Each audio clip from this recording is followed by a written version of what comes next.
Italian football's secret weapon is being taken away, just as they were once again competitive on the European stage. So, will the removal of the growth decree be a burden, or could it encourage homegrown talent to flourish?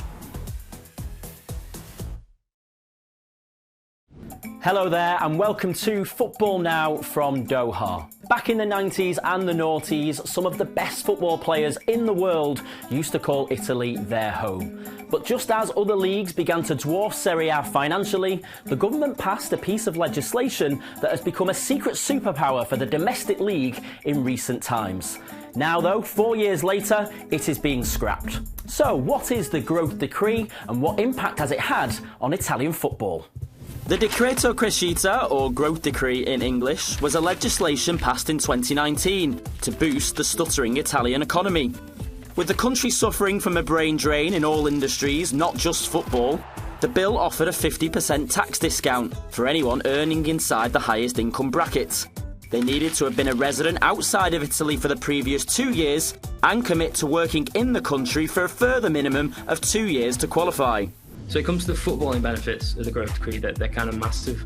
I'm sure you've heard it many times, but Serie A is a league very much financially constrained. The TV deal isn't as lucrative as it once was. There's lots of operational debt within the league. So when legislation like this kind of comes along, it's kind of like a lifeline for them. These savings are by and large a big part of the reason why they can attract and hold on to the talent that they have from overseas, like Jose Mourinho, Tammy Abraham, Romelu Lukaku, and then like Rafael Leao and Theo Hernandez.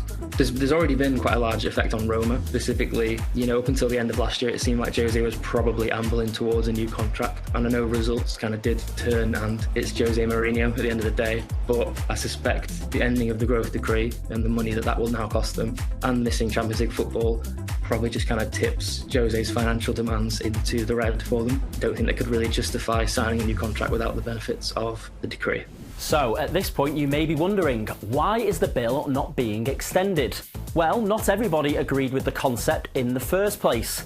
In the midst of a cost of living crisis, the decree cost the Italian economy €674 million a year for the benefit of just 15,000 people. And in a turbulent period for Italian politics, where they have had 3 prime ministers since 2019, the current government have decided that the cost is no longer worth the benefit. I think there's some easy answers as to why any government might not want to stand behind this growth decree law. When you break it down to its most simple facts, you're talking about 15,000 people in the country benefiting from this law in terms of their tax breaks. And if you were paying full tax for all of those people, you could say it's costing the Italian government upwards of €600 million in revenue. Now, of course, it's not that simple, because if it wasn't for the law, some of those people wouldn't be in the country to begin with. So you can't quite do that math. And I also think that the counterpoint put by people who support the decree would make a further argument beyond that, which is the whole reason for introducing the decree, it's why it's called the growth decree, was to help the economy to grow. And if you want to bring it back to football, you can find some specific examples to talk about the fact that Milan as a football club have increased their number of employees, the people they're employing, by more than 50% in the 4 years since it was brought into law. Now, with all of these things that I say, you can oversimplify. Milan didn't just do it because of the growth decree. Milan are a club under relatively new ownership who've been taking their own directions in lots of things. But certainly the people who support the growth decree would say, look, yes, we're letting these people have tax breaks, but it's helping the economy to grow. It's helping the football to grow. But if you want to take the opposite side, we're in a cost of living crisis all across Europe. Lots of Italians are struggling, and lots of Italians might reasonably think, hey, why should that person be entitled to a tax break when I'm not? Not only that, but some have suggested placing the emphasis on signing players outside of Italy has stunted the development in homegrown talent in academies. Azzurri won the European Championships in 2021, but failed to qualify for the 2022 FIFA World Cup in Qatar. As people looked for reasons why this happened, the conversation turned to the decree and the impact it was having on academy products.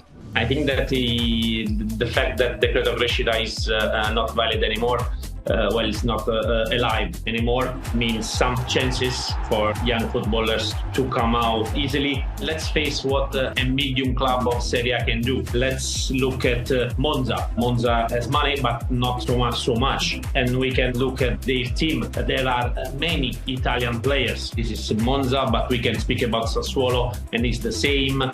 I think that is actually improving in make the Italian teams more Italian, let's say this. And on a long period, on a long time, I expect will help the national team improving. Well, while there are certainly valid reasons to take the tax break away, what does it mean for the immediate future of Italian football on the pitch? After a mini resurgence on the continental stage over the last few years, will the disappearance of the growth decree stunt the league's progress?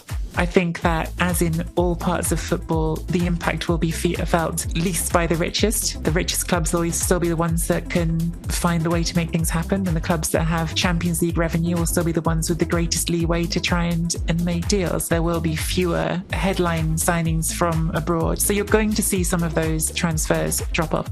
Yes, it will be interesting to keep an eye on Italian football now that Decreto Crescita has been taken away. That's all we have time for this week. Do let us know your thoughts using the hashtag FootballNowItaly, and we'll see you next time. Bye for now.